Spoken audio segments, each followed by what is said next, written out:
Assalamualaikum kakak-kakak. Oke, pertemuan pekan ini kita akan mereview kembali soal bahasa Indonesia yang UTS kemarin. Kita akan bahas satu persatu ya. Dari nomor 1, berikut yang tidak termasuk makhluk hidup adalah A. Tumbuhan, B. Matahari, C. Manusia, D. Hewan. Yang B itu matahari ya kak. Jadi berikut yang tidak termasuk makhluk hidup adalah B. Matahari. Yang nomor 2, hewan dapat berkembang biak dengan cara A. Melahirkan, B. Mencakok, C. Biji, D. Tunas. Apakah hewan bisa berkembang biak dengan cara mencakok, atau biji, atau tunas? Itu hanya akan terjadi pada tumbuhan. Tapi pada hewan berkembang biaknya yaitu dengan cara melahirkan. Oke. Nomor 3, pertumbuhan manusia dimulai sejak A. Lingkungan bermain, B. Sekolah, C. Dalam kandungan, D. Lingkungan keluarga. Yaitu manusia itu mulai bertumbuh yaitu dalam kandungan. Yang nomor 4, ketika bayi Sinta digondong ibu. Setelah umur 1 tahun, Sinta mulai berjalan. Sekarang Sinta sudah besar dan duduk di kelas 3 sekolah dasar. Hal itu menunjukkan bahwa Sinta A. Peka terhadap rangsang, B. Bernafas, C. Berkembang biak, D. Mengalami pertumbuhan. Yaitu jawabannya Sinta mengalami pertumbuhan. Sekarang yang kelima, telur katak yang sudah menetas disebut apa? A. Katak muda, B. Katak dewasa, C. Katak kecil, D. Kecebong. Yaitu jawabannya adalah kecebong. Nomor 6, kupu-kupu berkembang biak dengan cara apa? A. Bertelur, B. Membelah diri, C. Berendam di dalam air, D. Beranak. Oke. Pada kupu-kupu itu berkembang biak yaitu dengan cara bertelur. Sekarang nomor 7, ayam dipelihara untuk dimanfaatkan apanya? A. Madu, B. Suara, C. Telur, D. Tenaganya. Apakah ayam kita bisa memanfaatkan madunya, suaranya, atau tenaganya? Jelas tidak. Hewan itu bisa kita manfaatkan yaitu pada telurnya. Nomor 8, perkembangbiakan secara alami.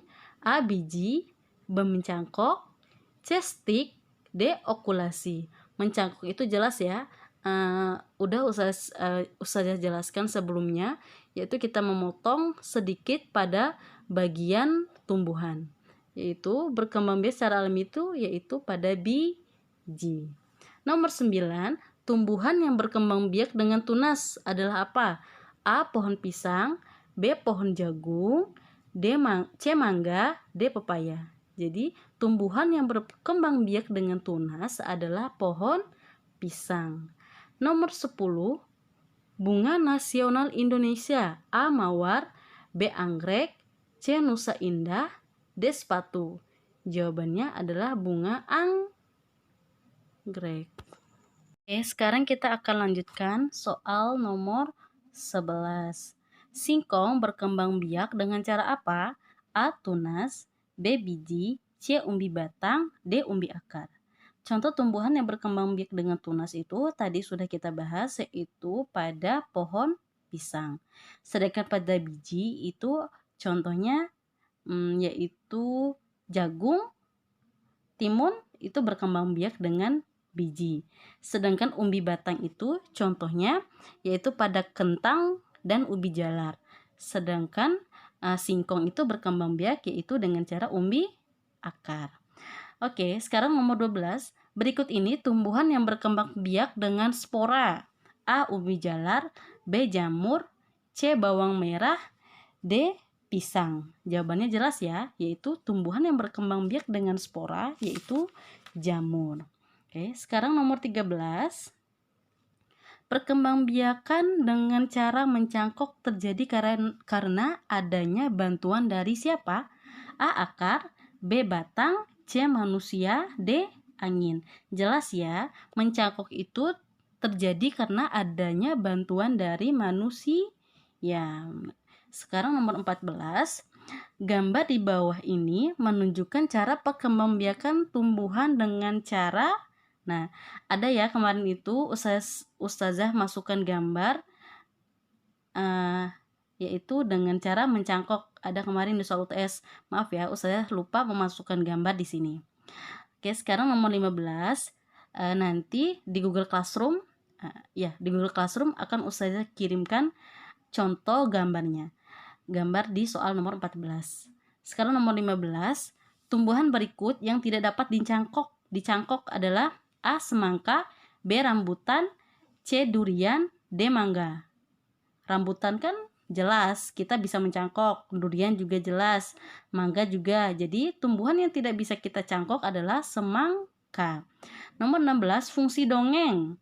Di sini banyak banget yang jawab kalau fungsi dongeng itu supaya ada kegiatan atau mengisi waktu luang, tapi sudah jelas fungsi dongeng di situ adalah agar mendidik.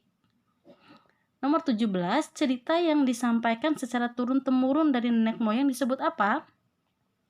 A. Cergam, B. Cerpen, C. Drama, D. Dongeng. Jelas ya, di sini itu jawabannya adalah dongeng. Nomor 18, nada suara dalam pengucapan dialog saat memerankan tokoh dalam dongeng disebut apa? A. Lafal, B. Intonasi, C. Mimik, D. Ekspresi. Di sini yang ditanyakan nada ya. Nada yaitu jelas di sini adalah intonasi. Kalau lafal kan biasanya pengucapan.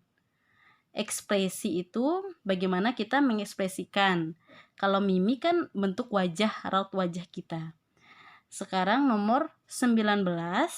Cerita dongeng yang menceritakan mengenai dunia hewan disebut apa? Kelas 2 juga kita sudah belajar ini, yaitu fabel. Nomor 20. Saat membaca dongeng, jika ada tanda koma berarti apa? Kita juga udah belajar tanda titik berarti apa, tanda seru berarti apa, tanda tanya berarti apa. Berarti kalau tanda koma di sini A. terus membaca, B. menarik nafas, C. meninggalkan suara, D. berhenti sebentar. Jawabannya jelas, yaitu berhenti sebentar. Nomor 21, waktu yang baik untuk menyirami tanaman.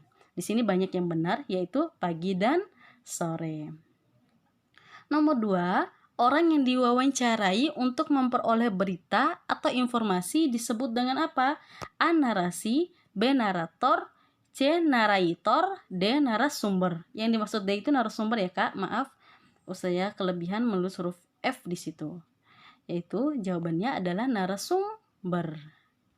Nomor 23, kapan Sinta membersihkan kamarnya? Kata kapan pada kalimat tersebut untuk menanyakan apa? A. tempat, B. benda, C. orang, D. waktu. Jelas ya, di sini itu kalau kapan itu artinya menanyakan waktu. Kalau orang kan lebih ke siapa. Kalau benda apa. Kalau tempat kan di mana. Oke, sekarang 24. Titik-titik yang berkewajiban mencari nafkah dalam keluarga. Kata tanya tepat untuk melengkapi kalimat tersebut adalah A. siapa, B. kapan, C. mengapa, D adalah bagaimana. Jelas ya, yang ditanyakan di sini adalah orang, berarti siapa. Kalau kapan itu menanyakan waktu, mengapa itu menanyakan alasan, sedangkan D itu menanyakan kondisi atau bagaimana. Sekarang hamster. 25. Hamster merupakan kelompok hewan yang apa? A. melata, B. pengerat, C. penusuk, D. pengisap. Jelas ya di sini. Di video yang sebelumnya juga Ustaz sebutkan, Ustaz sudah jelaskan bahwa hamster itu termasuk hewan pengerat. Nomor 26, alas yang digunakan dalam kandang kucing adalah A. kardus bekas, B. daun bekas, C. koran bekas, D itu adalah kain bekas ya kak. Jadi jelas jawaban di sini adalah yang kita pakai untuk alas kandang kucing itu adalah kardus bekas. Nggak mungkin kan kita pakai daun bekas, koran bekas, atau kain bekas. Itu tidak akan nyaman. Yang nomor Oke, sekarang kita lanjutkan soal nomor 27. Dongeng termasuk cerita apa? A. fiksi, B. non-fiksi, C. Rakyat. D. Nyata.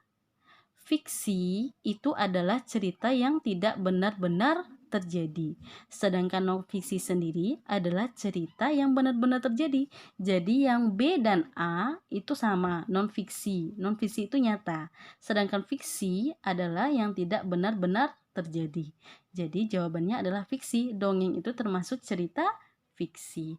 Nomor 28, setelah mendapatkan informasi saat wawancara, langkah selanjutnya adalah A. Dipendam, B. Diinformasikan, C. Disimpan, B. Didiamkan. Ya jelas kita akan menginformasikan. Pada tujuan wawancara sendiri itu adalah mendapatkan informasi. Setelah mendapatkan informasi, tugas kita adalah menyampaikan informasi. Oke. Sekarang nomor 29, ayam dan bebek berkembang biak dengan cara apa? A. Melahirkan, B. Beranak, C. Bertelur, D. Tunas. Jelas ya di sini ayam dan bebek itu berkembang biak dengan cara bertelur. Nomor 30, cerita yang tidak benar-benar ada atau hayalan disebut apa? A. Dongeng, B. Kisah, C. Sejarah, D. Hikayat. Di sini contohnya ya, contoh sebuah cerita hayalan. Di sini jawabannya jelas dongeng. Oke, cukup sekian dari Ustazah. Nanti akan ada kuis 5 soal dari Ustazah biar kakak mengingat kembali apa yang sudah Ustazah review yang tadi. Cukup sekian. Wabillahi taufiq wal hidayah. Wassalamualaikum warahmatullahi wabarakatuh.